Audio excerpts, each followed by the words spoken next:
Bismillahirrahmanirrahim. Kata Allah, kenapa ar-rijal itu, laki-laki itu diutamakan atas perempuan? Karena laki-laki telah dilebihkan atas perempuan dalam satu hal, dan perempuan juga dilebihkan atas laki-laki dalam satu hal.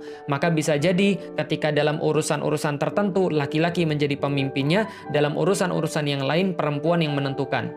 Dan saya baru membahas untuk meyakinkan orang tua sendiri, belum untuk meyakinkan orang tua orang lain. Yang mudah-mudahan sebagiannya akan kita bahas pada sharing kita pada kali ini. Nah, kenapa? Karena awalnya memang kita akan mulai dengan orang tua kita dulu. Andaikan orang tua kita dulu itu tidak bisa menerima kalau kita mau menikah, maka bagaimana orang tua yang lain menerima kita?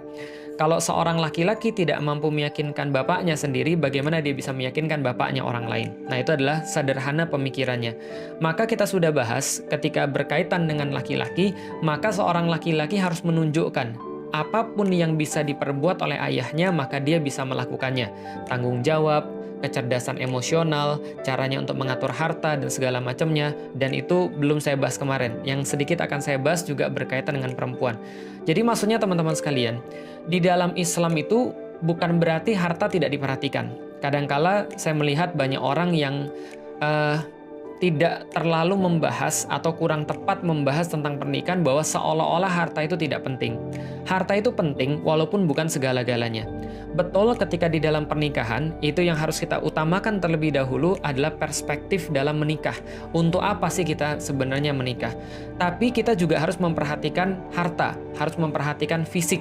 Kenapa? Karena Allah menyuruh kita untuk memperhatikannya. Misal di dalam Al-Qur'an Allah berfirman, "Ar-rijalu qawwamuna 'alan nisa."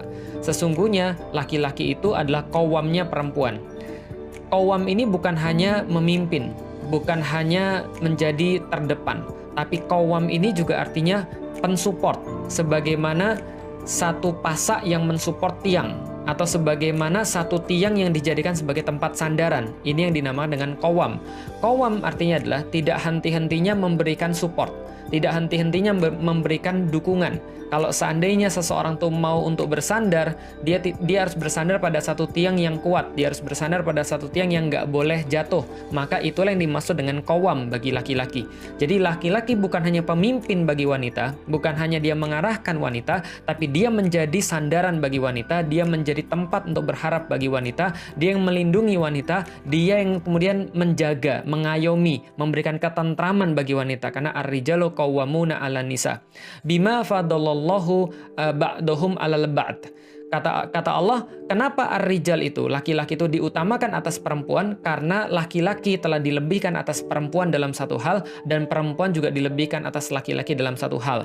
Maka bisa jadi ketika dalam urusan-urusan tertentu, laki-laki menjadi pemimpinnya, dalam urusan-urusan yang lain, perempuan yang menentukan. Misal, ketika Rasulullah mengatakan, setiap kalian adalah pemimpin, kullukum ra'in. Jadi setiap dari kalian adalah pemimpin dalam urusannya masing-masing. Wa kullukum mas'ulun an ru'iyatihi. Dan setiap daripada kalian yang menjadi pemimpin itu akan diminta pertanggungjawabannya atas apa yang kalian pimpin di situ. Maka seorang perempuan, Rasulullah menjelaskan, adalah pemimpin dalam rumahnya. Maka ibu itu adalah seorang ummu warabatul bait. Dia pengendali daripada rumah tangga. Maka laki-laki adalah ketika dia punya pemimpin atas sesuatu, maka perempuan juga punya kepemimpinan terhadap sesuatu.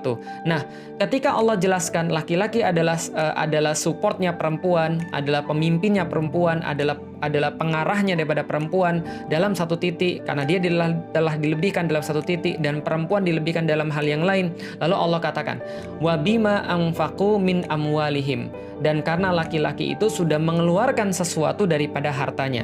Ini bukan sebuah bentuk dominasi terhadap perempuan, tapi ini adalah sebuah bentuk kewajiban atau penegasan terhadap tugas laki-laki. Jadi seolah-olah gini, jadi sayang sekali di antara kita kebanyakan membaca ayat ini untuk dalam tanda kutip membuat wanita itu seolah-olah inferior daripada laki-laki, seolah-olah lebih lemah daripada laki-laki. Bukan. Cara bacanya yang salah begini, cara baca yang salah. Laki-laki adalah pemimpinnya perempuan. Karena laki-laki telah dilebihkan atas perempuan. Dan karena laki-laki sudah ngeluarin duit, maka perempuan harus taat. Nggak gitu ceritanya.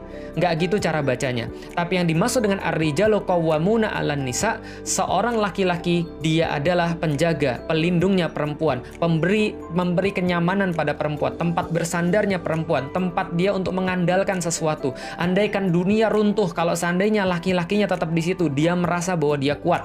Kenapa? Karena ar-rijalu qawwamuna 'alan nisa. Itu yang pertama. Lalu kemudian yang berikutnya, karena Allah telah melebihkan laki-laki terhadap wanita dan Allah melebihkan wanita terhadap laki-laki. Ba'dohum 'ala ba'd. Ketika Allah telah melebihkan yang satu dengan yang lainnya, Allah tidak mengatakan Allah lebihkan laki-laki terhadap perempuan. Enggak. Allah katakan Allah lebihkan yang satu terhadap yang lainnya. Artinya laki-laki punya kelebihan, perempuan punya kelebihan.